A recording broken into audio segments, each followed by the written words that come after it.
I'm gonna use one of the charges of my electric batons, and I'm just gonna go to the statue in the middle. Why not? And I'm just gonna like put some electricity in it, see if anything happens. You're gonna zap it.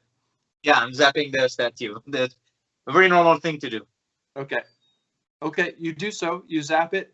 The charge, I guess, enters into the statue. Bronze, I'm pretty sure, is pretty conductive. I'm not sure how conductive it is. That's what I was thinking. I didn't know if that was going anywhere, but yeah, I think it is, but nothing happens. okay. Very well. Okay, it's just a coincidence that it's bronze. Okay, or it's for something else. Got it. Okay, have to check. Well, so I wasted another charge. That's okay. Well, I'm gonna inspect before I leave this room. Obviously, oh yeah, is there another exit, or is that the end of the room? That is it. In fact, you now believe, given the map that you've kind of been keeping either electronically or however in your mind, yeah, you haven't seen anywhere that you haven't been yet.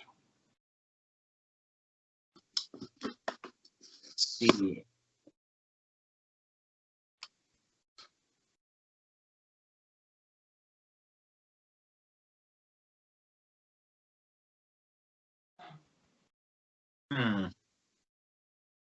I kinda when I yeah, okay, let's see. So I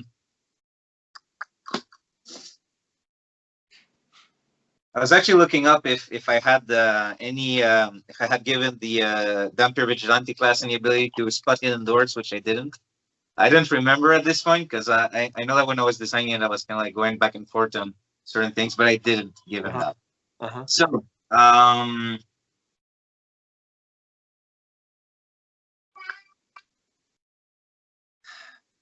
I'm gonna go back to the where the sign was, and okay, if you can just refresh my memory because we filmed the first part a few days ago. Yeah. What was it? Some the sign with the waves? Was it a box I could pick up? So not that you can pick up. It was a large sarcophagus of stone, but it had a lid on it that, although heavy, you kind of gave it a little test, and you felt like you can move this off with some effort.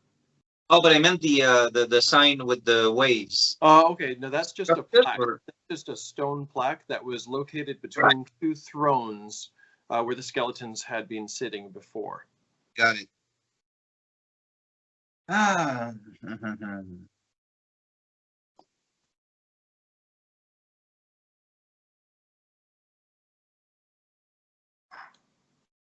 Okay, so what I'm gonna do is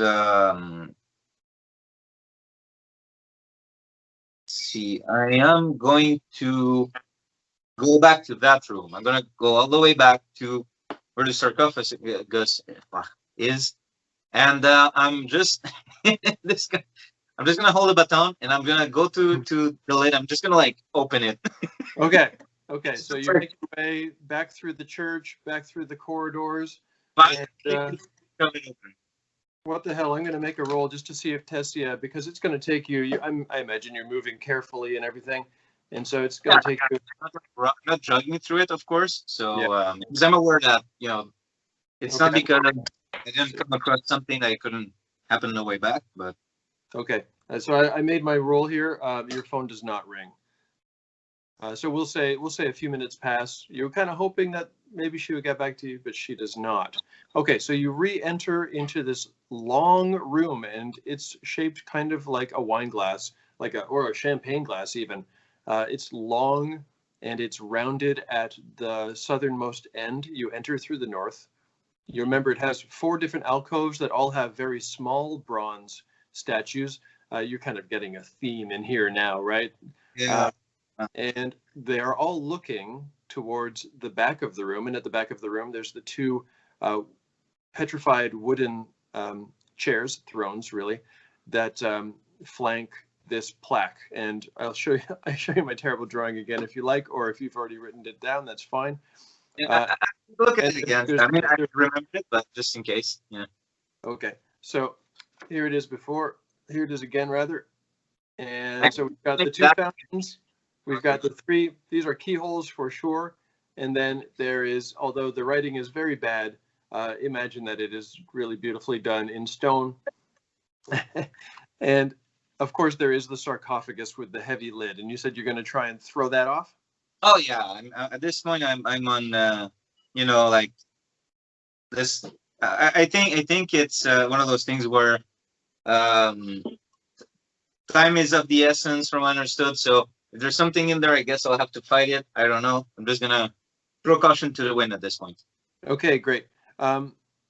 Now, if I'm going to give you an option, if you would like to try and move this off sort of carefully so that it doesn't just go crashing to the floor, if you don't care, if you just want to shove it, then go ahead and do it.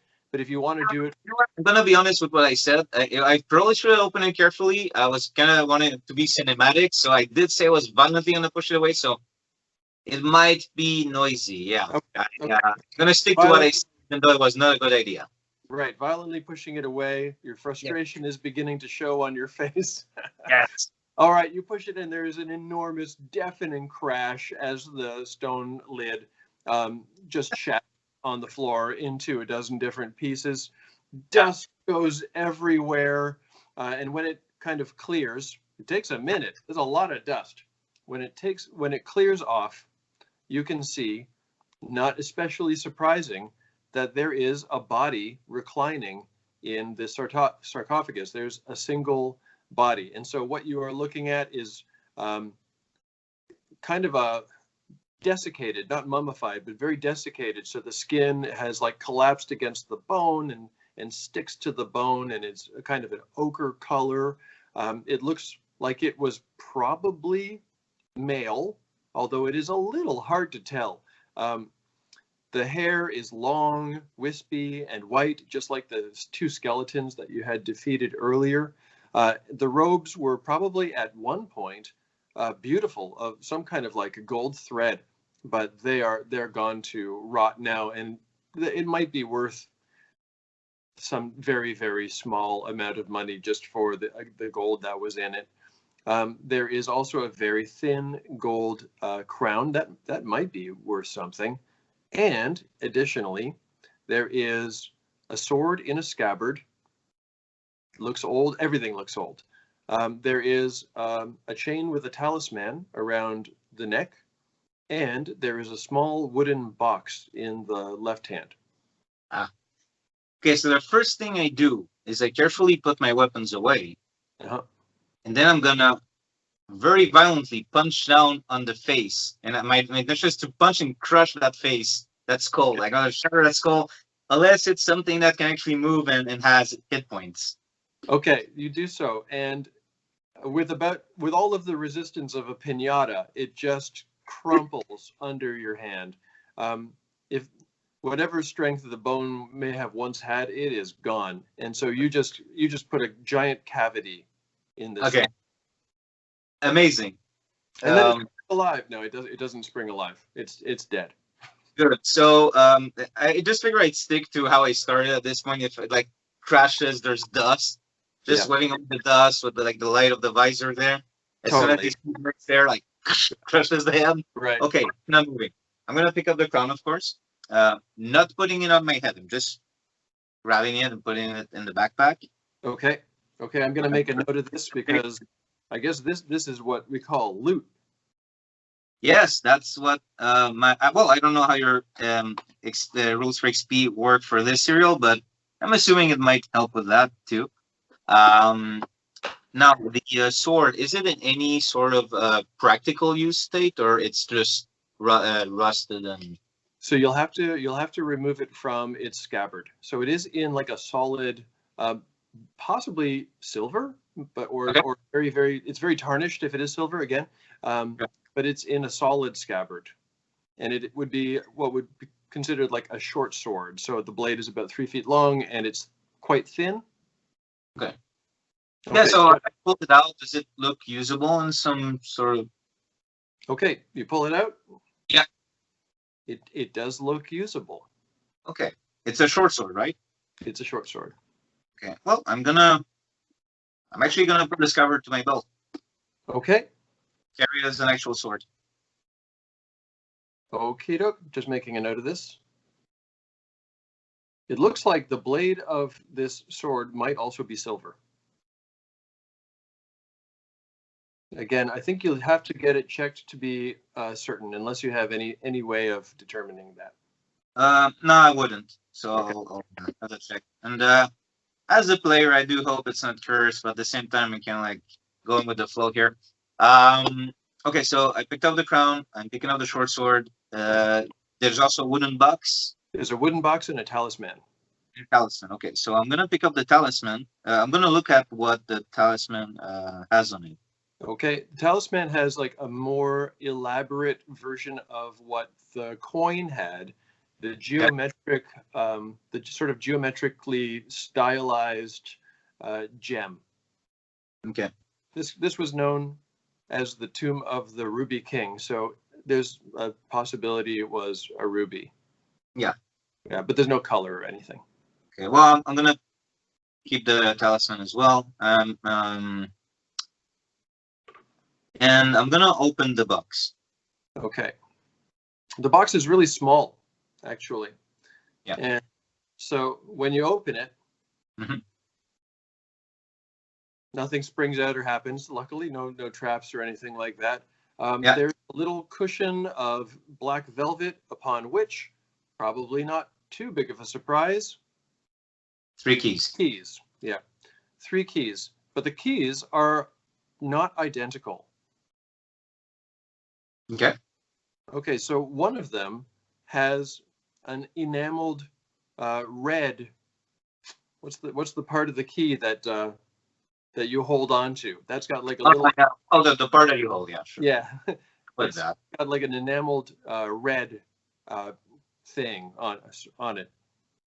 Red enamel. No, I'm an English teacher in real life, right? An enameled red thing. There we go. Beautiful. And then one of them has an enameled blue thing, and one of them has an enameled yellow thing. Okay, very well. Okay, let me just look at the map again. Just gonna check something. And just to make sure the plaque, like it's an iconography of keyholes, but they're not actual keyholes, right? No, they are actual keyholes. It looks like these keys would go into those holes. Okay, very well. I thought it was iconography, but it's actual keyholes. Okay. Or I didn't remember it well, rather. Okay.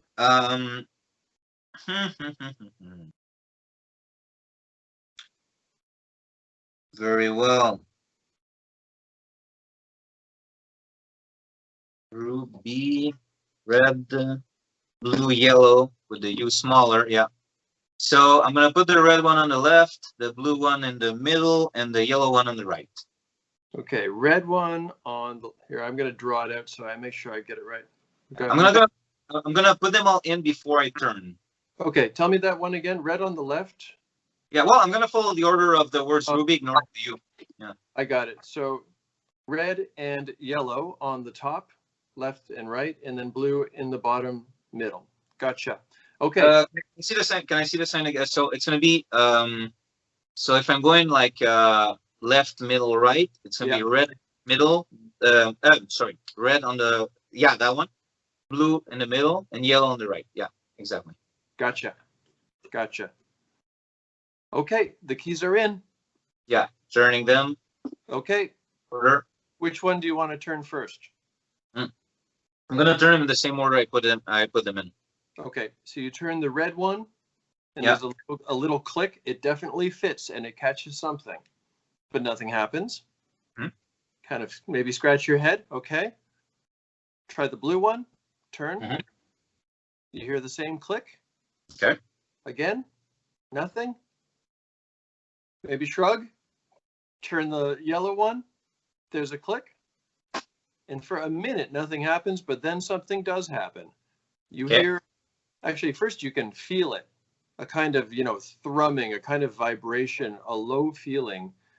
And then there's a kind of a white noise that occurs somehow behind the walls. And then you think you know what it is. Water. It's the sound of water, yeah. Okay, so it's not rushing through the walls like some water trap. It's just I just hear it moving. Okay, that's right. You only hear it. Okay, very well. I'm gonna go to the room that's completely at the end with the statues. Great. Oh, by the way, did you take along the way? Did you take the talisman? Yes, I did. Yeah. Okay. I'm not wearing it around me, but I did put it in a pouch. So as I go to as I pass the place with the altar, I'm gonna grab the two decanters. So I'm not holding any weapons, but it's okay. I can punch and bite if I need to. Yeah. And I do, and then I continue all the way to the place with the statues and the fountain. Okay, great. So you're back into the 3 statues and fountain room. Yeah. And statues are still in the exact same position, but as you expected, there is a change. There is now some liquid gushing through the fountain, and it is like a bright, scintillating, bluey green kind of color. Okay. Can you remind me what Tessia said if I could bring back? That would be amazing. Yeah, let me just check my notes so I got it. Yeah, exactly the way that. But it would have been pretty recent for a character, so. That's right. Yeah. So she said, let's see if I can find it exactly, that she was interested in the sword and the talisman, but that if you could find the waters, there was some kind of rumor that this Ruby King had discovered some kind of water of life or blood of life or a potion or something. She didn't know exactly what it was. She said she would be very interested in that and would reward you if you could bring back a sample. Okay. The decanters, they have lids on them? Yeah, okay. We'll say that they kind of have a okay, good for me. Good for me. Yeah. Well, you know what? Like to finance my crusade, I should probably try to make some gold here. So I am going to use the decanters to pick that up. Can I hold both decanters in one fist if I grab both handles, kind of like this? Okay. Yeah, you're crazy strong. That's not a problem at all. Now, okay. if this were a movie, I think what would happen is that as you're crouching over the fountain to fill these decanters, I think the camera is going to kind of pull back in one of those Zolly moves. Yeah. And we see that the central statue is beginning to animate, come alive, and that the whip around her is now uncoiling into this especially nasty looking metal whip. And it scrapes along the floor, which is what alerts you to the danger behind you. I won't roll for surprise or anything like that. I think you turn around and you see this statue turning around, coming unhinged from or detached from the pillar above. The other 2 statues, by the way, they don't move at all, just the female. And so she turns around and her bronze robes kind of flow with a mechanical squeal. It's super creepy, like a Ray Harryhausen kind of animation. Yes. And she raises her whip, and her eyes, the placid face now, it changes a little bit because the eyes kind of widen and the straight mouth turns into a frown, but then it freezes in that shape, and it's really terrifying. Anyway, you are now in a combat. Yes.